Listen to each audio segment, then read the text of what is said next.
Offenses relating to marriage. This is the one of the vital part in your practice. आपको local law, religious law आपको पता होनी चाहिए. जैसे Hindu laws हैं, सप्तपदी क्या होता है, सक्सेशन के थ्रू क्या होता है, लेजिटिमेसी ऑफ चाइल्ड क्या होता है, मुस्लिम लॉ में इद्दत पीरियड क्या होता है, डावर क्या है. ये सारी चीज़ें आपको पता होनी चाहिए इन ऑफेंसेस को अट्रैक्ट करने के लिए. ओके, ये ऑफेंसेस हैं, ऑफेंसेस रिलेटेड टू मैरिज. क्या क्या हैं? 5 ऑफेंसेस कहलाते हैं offences related to marriage. That 5 types of head से इसके हैं. एक मॉक मैरिज है, बैगेमी है, अडल्ट्री है, क्रिमिनल ट्रेसपास है, husband subjecting wife to cruelty. ये सारे के सारे आपके ऑफेंसेस आते हैं. लेकिन अब bigamy, adultery section 494, section 495, now it is decriminalise by the honourable supreme court of India. Now it is not an offence, but yes it is still a ground for divorce. Civil action के लिए हैं. Now this bigamy is converted into a sin, not a crime. तो इसको आप याद रखिएगा. Adultery, बैगेमी, ये अब आपका सिन है, ये आपका क्राइम नहीं है. You are not liable for punishment. Okay, सबसे पहले आते हैं mock marriage, section 493 and section 496. The following 2 provisions relate to the mock और इनवैलिड मैरिज, कोहैबिटेशन और sexual intercourse caused by a man deceitfully inducing a belief to a lawful marriage. आप किसी के साथ में सेक्सुअल इंटरकोर्स करते हैं, cohabitation करते हैं. Cohabitation is the performance of your sexual performance between husband and wife.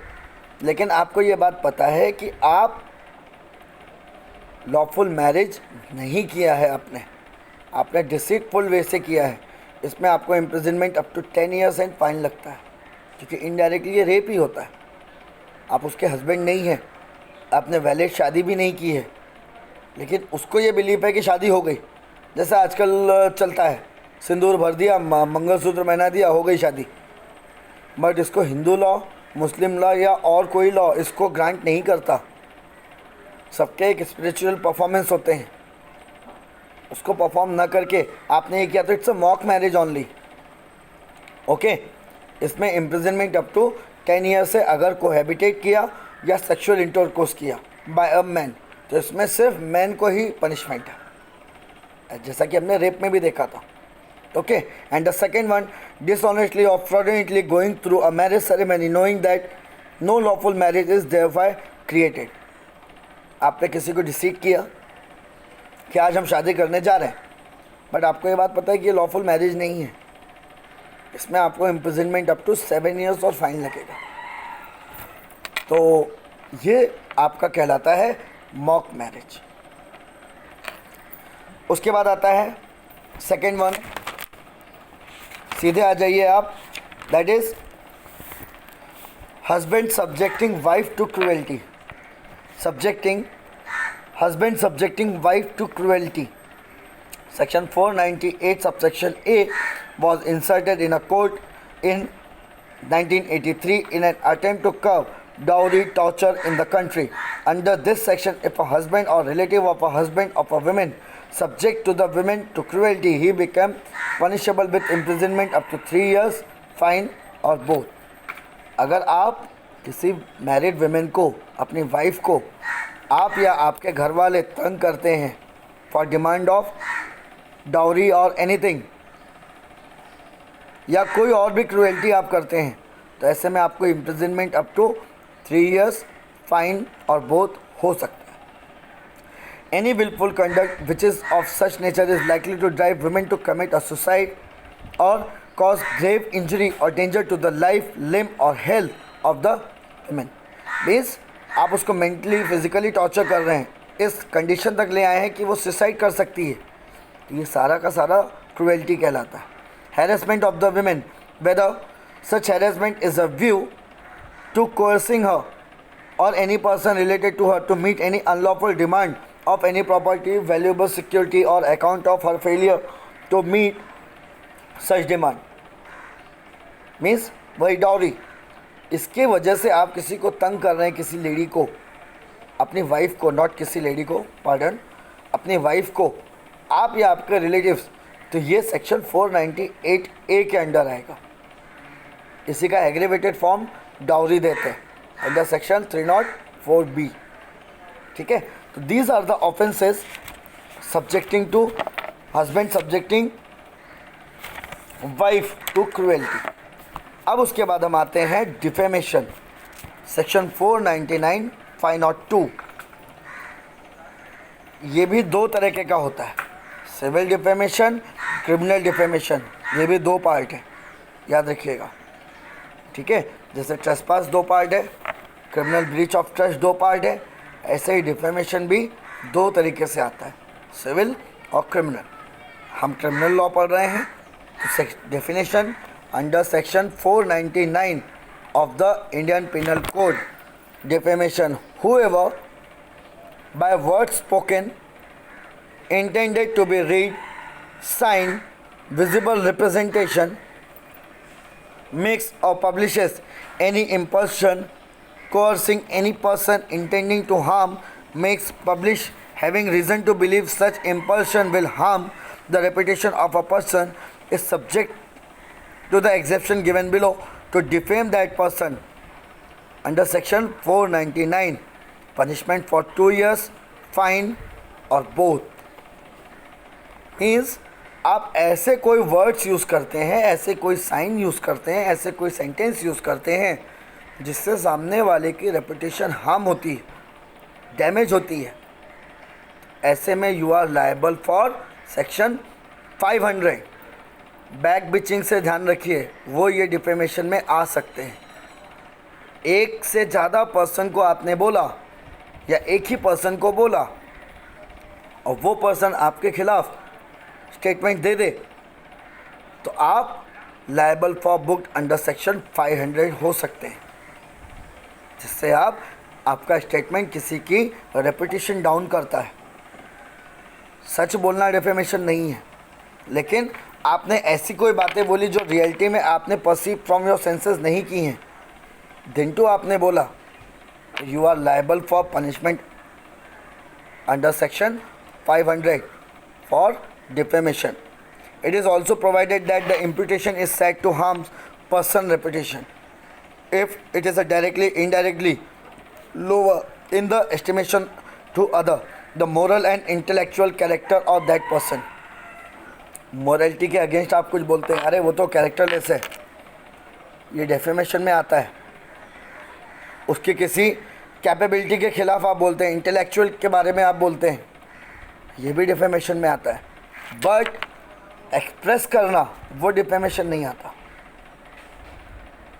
किसी इंटेलेक्चुअल पर्सन के खिलाफ आप बोलते हैं कुछ, वो और वो रियलिटी में आप अपना सिर्फ व्यू रख रहे हैं, वो डिफेमेशन नहीं है। डिफेमेशन के लिए आप जो बोल रहे हैं वो झूठ होना चाहिए। ओके, वो आपका आता है defamation, the character of that person in respect of his cast, calling, means character of the women पे या किसी आदमी पे बोलते हैं, या फिर क्रेडिट ऑफ द पर्सनस, किसी की क्रेडिबिलिटी पे आप क्वेश्चन मार्क करते हैं, ये सारा का सारा डिफेमेशन आता है। If it is cause to believe that the body of that person is in a loathsome state और state generally considered as disgraceful, ये सारा का सारा आपका अंडर सेक्शन 499 में आता है, जिसको आप कहते हैं डिफेमेशंस। ठीक है, डिफेमेशंस में आपको एक्सप्लेनेशंस दिए हैं। ठीक है, क्या है? If section 499 that it may amount to the defamation to impute anything to deceased person if the imputation would harm the reputation of that person if living, intended to hurtful to the feeling of his family और near relative. कोई बंदा मर गया और उस मरे हुए आदमी के खिलाफ आप कुछ बोलते हैं, तो भी ये डिफेमेशन कहलाएगा, अगर उसकी फैमिली को आपकी बोली हुई बातों से हर्ट होता है, मेंटली वो हैरेस होते हैं, रेपुटेशन इंजर्ड होती है, हार्म होती है। अगर वो आदमी ज़िंदा होता और तब आपने ये बात बोली होती तो जैसे उसको डैमेज होता, ऐसे ही उसके मरने के बाद भी आपने बोला, तो भी वो सेम चीज़ अट्रैक्ट होगी। कंसर्निंग अ कंपनी, एसोसिएशन और collection of a person as such in terms of alternative और एक्सप्रेस आयरॉनिकली। ये सारा का सारा डिफेमेशन में आपका आता है। इंग्रेडिएंट्स क्या हैं डिफेमेशन के? Making, publishing any imputation concerning any person. Such imputation must be words, spoken, written, signed, visible representation. Such imputation must have been either with the intention to harm, knowing, or having reason to believe that it will harm the reputation of the person concerning whom it is made. Means आपने by word spoken बोला, by expression बोला, किसी sign से आपने record किया, कोई भी visible representation दे दिया, ये सारा का सारा डिफेमेशन में आएगा। ठीक है, एग्जेम्पशन है उसके डिफेमेशन के 10 exemptions are given. Exception to section 499, defamation के एक्सेप्शंस भी हैं। वो क्या क्या है? पब्लिक गुड, ये आपका फर्स्ट है। It is not a defamation to impute anything which is the true concerning any person if it is for a public good. That imputation should be made or published. Whether or not it is for a public good is question of a fact. Means किसी ऐसे सच से, किसी ऐसे statement से जिससे public का भला होता हो और वो स्टेटमेंट करेक्ट हो, तो वो आपको बोलना चाहिए, वो डिफेमेशन नहीं कहलाता। When a truth is set up for defense, it must extend to entire libel and with not be sufficient if only part of a libel is proved to be true. Second, public conduct of a public servant. Public servant अगर आपसे रिश्वत मांगता है और आपने बोल दिया publicly, आपने पब्लिश करवा दिया कि ये डिफेमेशन ये आपसे रिश्वत मांगता है विथ प्रूफ, तो ये डिफेमेशन नहीं कहलाएगा। Conduct of any person touching any public question, कोई वेलफेयर पब्लिक क्वेश्चन से रिलेटेड आपने क्वेश्चन उठा दिए कि यहाँ पर हमको इतना सारा आमदार निधि मिला था, खासदार निधि मिला था, फंड मिला था, वो यूज़ नहीं हुआ आज तक हमारे लिए। इनडायरेक्टली आप क्वेश्चन उठा रहे हैं कि वो चोरी कर गया वो, बट देन टू ये डिफेमेशन नहीं कहलाएगा क्योंकि आप पब्लिक क्वेश्चन उठा रहे हैं। फ्रीडम ऑफ एक्सप्रेशन आपको दिया हुआ है, it's your constitutional right. Report of a proceedings of a court, court ने आपको कोई सज़ा दी, प्रोसीडिंग कोर्ट के बारे में आपने पब्लिश की, तो ये भी डिफेमेशन नहीं कहलाएगा। लेकिन ध्यान रखिए, कोर्ट के ऑर्डर के अगेंस्ट लिखना it's a contempt of court. Court की प्रोसीडिंग लिखना is allowed, but if you are writing anything against the order pass by the any court, it will amount to contempt of court. Merits of a case और conduct of the witness, witness के बारे में, case के merit के बारे में आप लिखते हैं, वो भी चलता है। Merit of the public performance है कि कोई भी आपने ओपिनियन रखी पब्लिक परफॉर्मेंस के लिए, ये भी आपको चलता है। बोनाफाइड सेंसर्स है, it is a not defamation is person having another any authority either conferred by law arising out of the law. Means आपके ऊपर कोई अथॉरिटी है, आपको उसके अंडर काम करना है, आप वो काम प्रॉपर नहीं कर पा रहे और फिर आपका बॉस आपको भरे ऑफिस में स्कॉल करता है, then also it is not a defamation, वो डिफेमेशन नहीं कहलाएगा। बोनाफाइड एक्यूजेशन, आपका कोई भी बोला हुआ वर्ड, कोई भी विटनेस सामने वाले को एक्यूजेशन करता है, देन टू ये आपका डिफेमेशन नहीं है। और bonafide imputation, it is not defamation to imputation on a character of another in good faith, protest the interest और द पर्सन मेकिंग इट और एनी पर्सन, ऐसे उसमें भी आपका नहीं कहलाएगा defamation. 10th one, it is not defamation to convey in a good faith a caution to one person against the another, provided that such caution be intended for good of the person who it is conveyed, some person whom that person is interested or for the public। तो ऐसा कोई conveying of message आप करते हैं जो किसी को बचा सकता है, अदर पर्सन को कॉशन दे सकता है कि भैया बी कॉशियसली, इस आदमी से ये बैक बिचिंग करता है, ये आपके बीच में लड़ाई लगवा देता है, ये चीज़ अगर आप बोलते हैं तो ये डिफेमेशन नहीं है, क्योंकि आप दूसरों को कॉशंस कर रहे हैं। These are the exemption for defamation. अब इसमें आते हैं प्रिविलेज, जिनको ये सेक्शन अट्रैक्ट ही नहीं होता, ये एग्जम्पशन के अलावा भी, वो हैं जजेस, counsels, pleaders, witness and parties. Advocates को कभी भी डिफेमेशन नहीं लगता, ये याद रखिएगा। जजेस को कभी भी डिफेमेशन नहीं लगता, ये याद रखिएगा। कोई विटनेस आता है तो उसको भी डिफेमेशन नहीं लगता। अब सिविल और क्रिमिनल डिफेमेशन का फ़र्क क्या है? क्रिमिनल लॉ अब तक हमने लगभग पूरा आईपीसी कर लिया, आपने सब जगह देखा है। Criminal Indian penal code is the punitive provision, आपको डैमेज नहीं दिलाता, लेकिन सिविल आपको डैमेज भी दिलाता है। इसके लिए डिफेमेशन में अगर सपोज मान लेते हैं एक रेप्यूटेड डॉक्टर है, अच्छे से काम कर रहा है, बट एक न्यूज़पेपर ने इंटेंशनली पब्लिश कर दिया, नो ये बहुत बेकार है, इसके पास जाओगे तो आपकी डेथ होती है, वो झूठ निकलता है, तो डिफेमेशन हुआ, उसको सज़ा भी हो गई 2 साल की। बट इससे क्या डॉक्टर साहब का डैमेज भर गया? 3 साल तक केस चला, तो जो डॉक्टर साहब के पास 100 क्लाइंट आ रहे थे वो कम होके 10 रह गए, तो 90 क्लाइंट्स का उनको नुकसान हुआ। अब उसको डैमेज को रिकवर कौन करेगा? इसके लिए सिविल डिफेमेशन डाला जाता है, जहाँ पे आप वो डैमेज मांगते हैं कि सर इनके डिफेमेटरी सेंटेंस की वजह से मुझे इतना लॉस सफ़र हुआ, तो रिकवरी के लिए सिविल डाला जाता है। जो इन्होंने मिस्टर अरुण जेटली ने मिस्टर केजरीवाल के खिलाफ किया था, ठीक है, ये आपका डैमेज है, वो DDCA केस में हुआ था, ठीक है। बाद में अपॉलॉजी दी मिस्टर केजरीवाल ने और वो मैटर ख़त्म हो गया। तो डैमेज वसूल करने के लिए आपको सिविल डालना पड़ता है, पीनल प्रोविज़न के लिए आपको क्रिमिनल डालना पड़ता है। ओके, अब उसके बाद हम आते हैं क्रिमिनल इंटिमिडेशन, सेक्शन 503, 506, 507।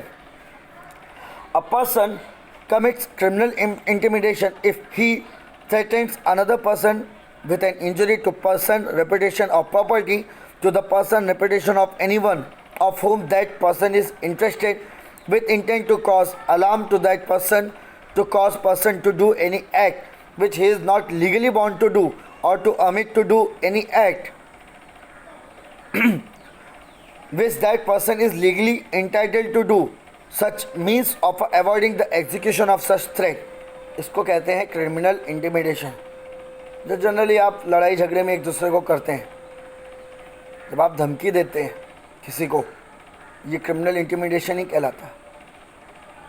जब आप थ्रेट करते हैं किसी को कि ठीक है तूने ये किया, देख मैं तुझे दिखाता हूँ, ये क्रिमिनल इंटिमिडेशन ही कहलाता है। अब ये इंटिमिडेशन उस आदमी को हार्म करने के लिए, उसके रेपुटेशन को हार्म करने के लिए, या उसकी प्रॉपर्टी को हार्म करने के लिए हो सकता है। तो जब भी आप किसी को थ्रेट करते हैं इंजरी करने के लिए, उस आदमी को, उसके रेपुटेशन को या उसकी प्रॉपर्टी को, then it is known as criminal intimidation. A threat to injure the reputation of any deceased person in whom person is threatened is included within this section। Means किसी डिसीज पर्सन के बारे में भी अगर आप threat करते हैं उसके रिलेटेड फैमिली को या किसी और को, तो भी ये इंटिमिडेशन, क्रिमिनल इंटिमिडेशन कहलाएगा। इंग्रेडिएंट्स हैं आपके क्रिमिनल इंटीग्रेशन के, that threatening a person with injury to his person, reputation और property, to a person, reputation any one of them that person is interested. Means आप धमकी देते हैं सामने वाले को कि या तो तुझे, तेरी रेपुटेशन को या तेरी प्रॉपर्टी को मैं इंजरी पहुंचा दूंगा, ये क्रिमिनल इंटिमिडेशन आता है। या फिर आप बोलते हैं तेरे उस रिलेटिव को इंजर करूंगा, उसके रेपुटेशन को करूंगा या फिर उसकी प्रॉपर्टी को करूंगा, ये भी आपका क्रिमिनल इंटिमिडेशन में आता है। That threat must be with intent to cause alarm to that person. Threatening ऐसी होनी चाहिए, ऐसा नहीं तेरी टांगे तोड़ दूंगा, बहुत कॉमन चीज़ है, आप नॉर्मल भी बोलते हैं, लेकिन आपका सीरियस नेचर ऑफ अगर आपकी धमकी हुई है देन वो सीरियस। ऐसे तो आपको बहुत सारे लोग बहुत सारी चीज़ें बोलते मिलते हैं, सब पे आप क्रिमिनल इंटिमिडेशन फाइल करने चलेंगे तो इतनी हो जाएगी। डेली कोई ना कोई मिलता है, हम जिस फील्ड में हैं हमको तो रोज़ाना मिलते हैं ऐसे लोग।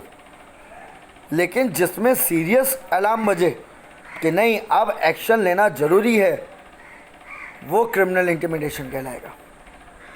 To cause that person to do any act which he is not legally bound to do as a means of avoiding execution of such train.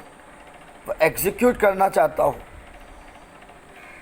ऐसे में, या to cause that person to omit to do any act, या फिर आप injury या धमकी ऐसे देते हैं, कोई एक आदमी है जो लीगली वो काम करना चाहता है, उसकी ड्यूटी है, लेकिन आपने धमकी दे दी ये काम करेगा तो समझ लेना, ये भी क्रिमिनल इंटिमिडेशन है। या फिर उसको करने से ही मना कर दिया, ये भी क्रिमिनल इंटिमिडेशन है। या ऐसा काम करवाया जो वो कर नहीं सकता, ये भी क्रिमिनल इंटिमिडेशन है। तो ये टोटल आपका कहलाता है intimidation. Okay, so this is your criminal intimidation. And the last topic of IPC is attempt to commit an offense. Section 511 of Indian Penal Code. This is the last section of Indian Penal Code. That is attempt to commit an offense. Offense को आप attempt करते हैं, करने का try करते हैं, वो आता है under section 511 of the Indian penal code. While discussing section 107, it was seen that the abatement of an offence is also an offence. Abatement में आपने देखा है, the measure of a punishment for abatement varies according to the circumstances. Now, like abatement, attempt to commit an offence under the code is also an offence. Section 511 lays down the law as commit an attempt to offence under the code and can be stated as under. क्या है section 511?